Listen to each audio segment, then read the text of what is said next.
Halo, selamat datang kembali. Di pembahasan kali ini, kita bakal bedah dua senjata super ampuh buat memengaruhi hasil, yaitu negosiasi dan lobby. Keduanya kan sama-sama soal komunikasi strategis ya, tapi cara kerjanya itu beda banget loh.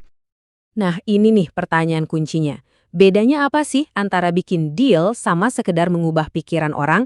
Yuk kita cari tahu jawabannya bareng-bareng, biar kita jago pakai dua alat strategis ini.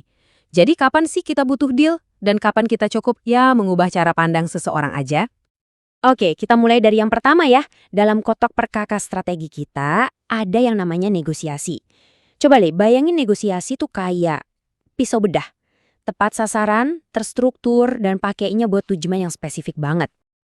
Poin pentingnya tuh gini, negosiasi itu komunikasi dua arah, kayak penjual sama pembeli gitu. Masing-masing punya mau, tapi dua-duanya harus nemu jalan tengah yang sama-sama untung. Jadi ini bukan ngobrol ngalor ngidul ya, tujuannya itu jelas, dapat hasil nyata yang ada kekuatan hukumnya. Nah, 4 pilar ini wajib ada. Wajib. Kalau salah satu aja nggak ada, itu namanya bukan negosiasi beneran. Coba pikir.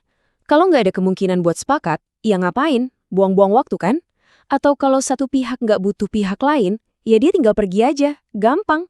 Jadi ini bener-bener fondasinya. Oke, kita geser sedikit. Kalau tadi negosiasi itu pisau bedah, nah, lobby itu ibaratnya air. Fleksibel banget, bisa menyesuaikan bentuk, dan bisa meresap kemana-mana buat ngebentuk lingkungannya. Jauh lebih halus mainnya.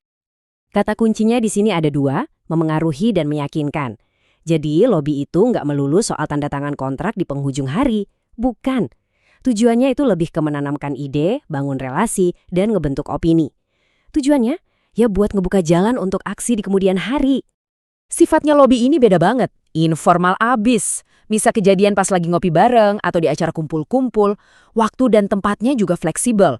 Dan ini penting, lobby itu proaktif. Si pelobi yang nyamperin pengambil keputusan, bukan sebaliknya.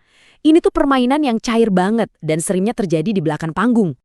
Oke, kita udah lihat satu-satu ya. Negosiasi udah, lobby juga udah. Sekarang gimana kalau kita jajarin keduanya?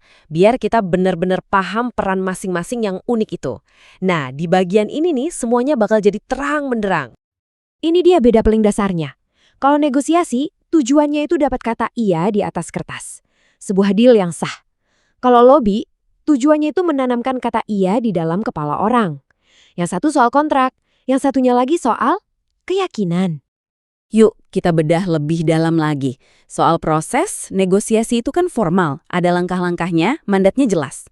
Nah, lobby ini lebih main psikologi, bangun jaringan, komunikasinya lentur. Jadi jelas ya, tingkat formalitas dan tujuan akhirnya itu bener-bener kayak langit dan bumi. Terus, apa kita harus pilih salah satu, negosiasi atau lobby?